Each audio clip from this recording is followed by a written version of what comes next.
दिनों में बहुत ज्यादा प्रेम इसका अपने पति से हो गया। कुछ ही दिनों में बहुत प्रेम करने लगी अपने पति से, और इतना प्रेम करने लगी कि अब एक क्षण भी पति के बिना रहना मुश्किल हो गया इसके लिए। एक दिन पति आया और बोला, प्रिय, मैं व्यापार करने विदेश जाना चाहता हूँ। हमारा विवाह हुआ, बहुत खर्चा हो गया, अब परिवार चलाना है तो पैसा भी कमाना पड़ेगा, इसलिए मैं विदेश जा रहा हूँ व्यापार करने। पत्नी बोली, अरे आप विदेश जाने की बात कर रहे हो? मैं तो आपके बिना एक मिनट भी नहीं रह पाती। आप विदेश चले गए तो मैं तो मर जाऊंगी, कैसे रहूंगी आपके बिना? तो पति ने एक काम किया। क्या किया? बिल्कुल अपने जैसी खुद की एक मूर्ति बनवा दी। खुद की मूर्ति बिल्कुल अपने जैसी बनवा दी, पत्नी को दे दी। बोले, एक काम करना, जब तक मैं ना लौटूं विदेश से तब तक तुम इसकी सेवा करना। जैसी सेवा तुम मेरी करती हो वैसी सेवा इस मूर्ति की करना, और मैं वापस लौट आऊंगा जल्दी। पत्नी मान गई, और जैसी सेवा ये अपनी पति की किया करती थी वैसी ही सेवा पति की मूर्ति की करने लगी। कुछ दिन बीते, पति लौटा व्यापार से, और जब लौटा उस समय ये पत्नी खुद की पति की मूर्ति की पूजा कर रही थी। पति आया, दरवाजा खटखटाया। पत्नी ने कहा, कौन है? पति बोला, मैं वही तुम्हारा पति हूँ जो व्यापार करने गया था, वापस लौटा हूँ, दरवाजा खोलो। अभी मूर्ति की पूजा कर रही थी और पति खड़ा है दरवाजे पर, दरवाजा खोलने के लिए कह रहा है। तो कन्हैया बताओ उसे क्या करना चाहिए? क्या उसे मूर्ति की पूजा करते रहना चाहिए, या जाके जो पति आ गया है उसके लिए दरवाजा खोलना चाहिए? भगवान बोले, अरे गोपियों, इसमें बताने वाली कौन सी बात है? अरे जब तक पति नहीं था तब तक मूर्ति की सेवा करी, और जब खुद पति आ गया है तो मूर्ति की पूजा करने की क्या जरूरत है? जाए दरवाजा खोले और पति से जाके मिले। गोपियों ने कहा, कन्हैया, यही बात तो हम इतनी देर से तुम्हें समझा रहे हैं। अरे जब तक तुम हमें नहीं मिले थे बहुत कर लिए मूर्तियों की सेवा, माटी के पतियों की खूब सेवा कर ली, और जब साक्षात पति तुम हमारे सामने आ गए हो तो अब हमें मूर्ति की सेवा करने की जरूरत है? क्यों करें हम माटी की मूर्तियों की सेवा? जानते हैं कि तुम ही सबके, पूरे संसार के पति हो, क्योंकि पति तो वही होता है ना जो रक्षा करता है। पति रक्षा करने वाला, और तुम्हारे अलावा कौन हमारी रक्षा कर सकता है? भगवान को छोड़कर कोई रक्षा करता है? कोई नहीं करता। ये दुनिया के पति क्या रक्षा करेंगे? खुद की रक्षा तो कर नहीं सकते, आपकी रक्षा क्या करेंगे? भगवान को छोड़कर कोई किसी की रक्षा नहीं करता। इसलिए वास्तव में सच्चे पति केवल भगवान है, केवल स्त्रियों के नहीं, सबके, चाहे वो पुरुष हो चाहे स्त्री हो, सबके पति भगवान है। गोपियों ने कहा, प्रभु जब तक आप हमें नहीं मिले थे बहुत माटी के पतियों की पूजा कर ली, और आज जब आप हमें मिल गए हो तो इन माटियों की पूजा करने की कोई जरूरत नहीं है। वास्तविक पति आप हमारे सामने खड़े, समझ ले भगवान। अब ये गोपियां एकदम परिपक्व हो गई। अब इनके मन में घर परिवार के लिए जरा भी ममता नहीं बची। ये बिल्कुल इनके मन में बैराग आ गया, बिल्कुल मुझसे निष्काम प्रेम करने लगी, पक्की हो गई हैं। तरह तरह से गोपियों की परीक्षा लेके जब भगवान समझ गए ये एकदम पक्की हो गई हैं, तब जाके श्री ठाकुर जी ने गोपियों के साथ रास रचाना शुरू किया।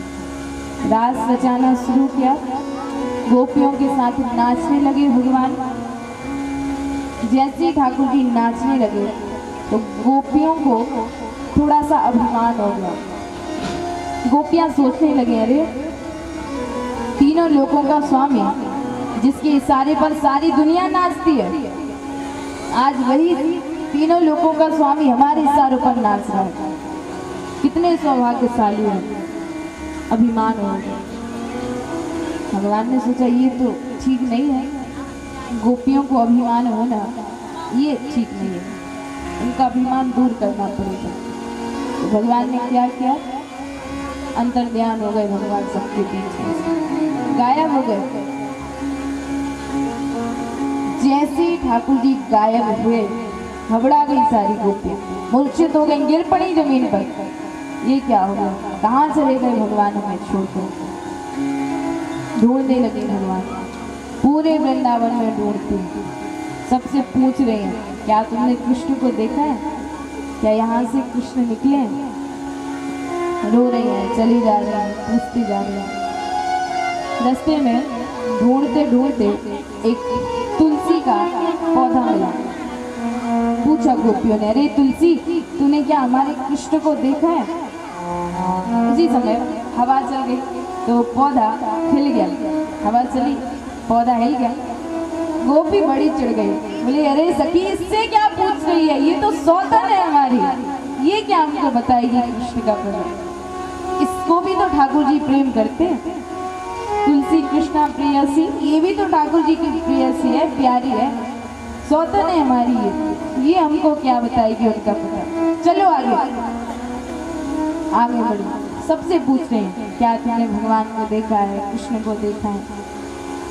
ढूंढते ढूंढते अचानक गोपियों ने देखा जमीन पर भगवान के चरणों के निशान बने, चरणों के चिन्ह बने।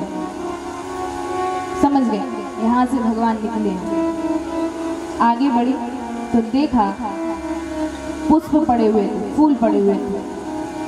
बोले सखी ऐसा लगता है मानो यहाँ ठाकुर जी ने किसी का श्रृंगार किया हो, पुष्प बिखरे थे जमीन पर। थोड़ा और आगे बढ़ी, देखा ठाकुर जी के चरणों के निशान जमीन में गड़े हुए थे।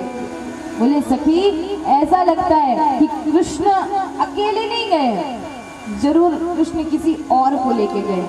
ये देखो उनके चरणों के निशान गड़े हैं जमीन में। ऐसा लगता है मानो यहाँ भगवान ने किसी को अपने कंधे पर बिठाया।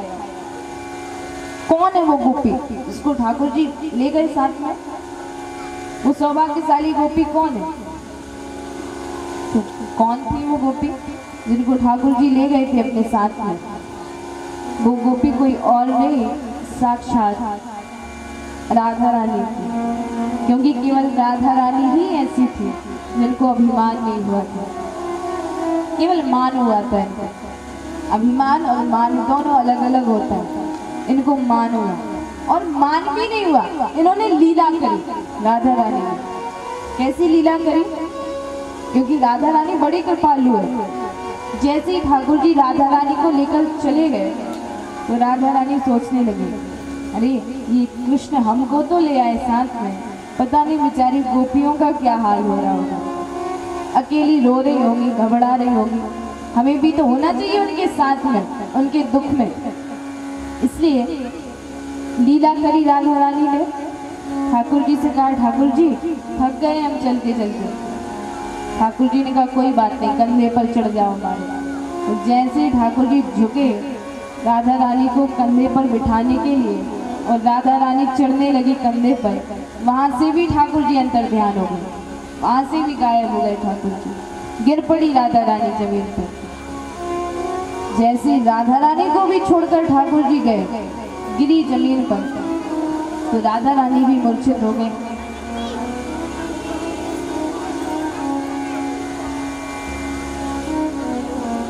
राधा रानी भी रोने लगी।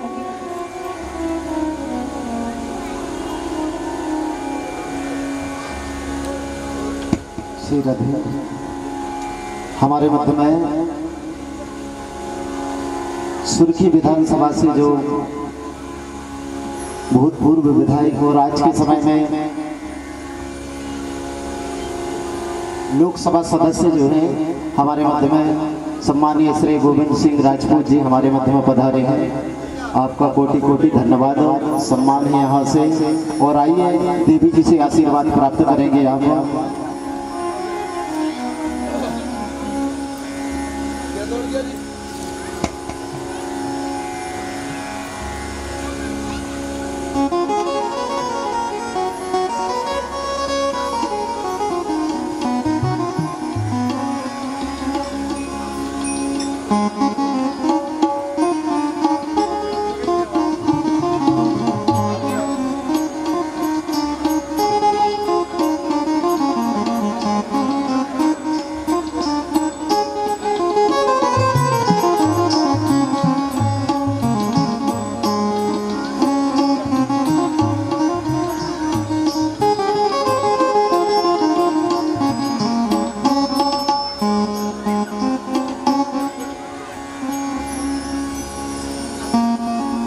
बोल वृंदावन हरि लाल की जय।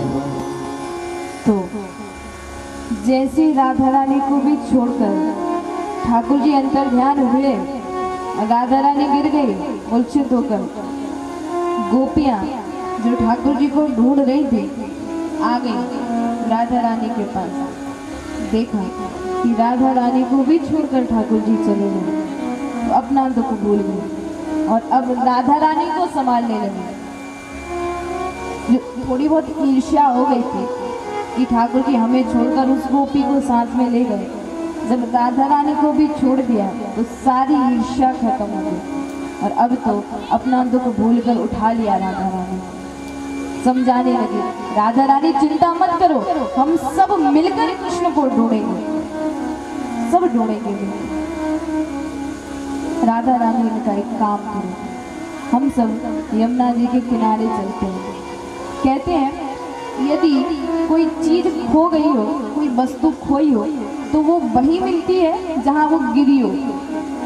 यहाँ वहाँ ढूंढने से कोई फायदा नहीं, जहाँ वो गिरी हो वहीं उसको ढूंढना चाहिए, वहीं वो वस्तु मिलेगी। तो चलो हम सब वहीं चलते हैं जहाँ कृष्ण अंतर्ध्यान हुए थे, जहाँ कृष्ण गायब हुए थे, वहीं जाके कृष्ण को ढूंढेंगे और अगर कृष्ण नहीं मिले तो वहीं यमुना जी में कूद कर आत्महत्या कर लेंगे, खत्म कर देंगे खुद को, क्योंकि बेकार है कृष्ण के बिना जीवन। कृष्ण मिले तो ठीक है, नहीं तो खत्म कर देंगे खुद को। आ गई सारी गोपियां यमुना जी के किनारे और ढूंढने लगे भगवान। ढूंढते ढूंढते एक बहुत ही सुंदर गीत गाया गोपियों ने भगवान को ढूंढते हुए, गोपी गीत कहलाया। तो उस गोपी गीत के 2-4 श्लोक हम सब भी गाएंगे। जयति तेधिकं जन्मना वृजा श्रेयसैर्निरा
गोपियों ने ठाकुर जी को ढूंढते ढूंढते गोपी गीत गाया और जैसे ही गोपी गीत गाया प्रकट हो गए ठाकुर जी।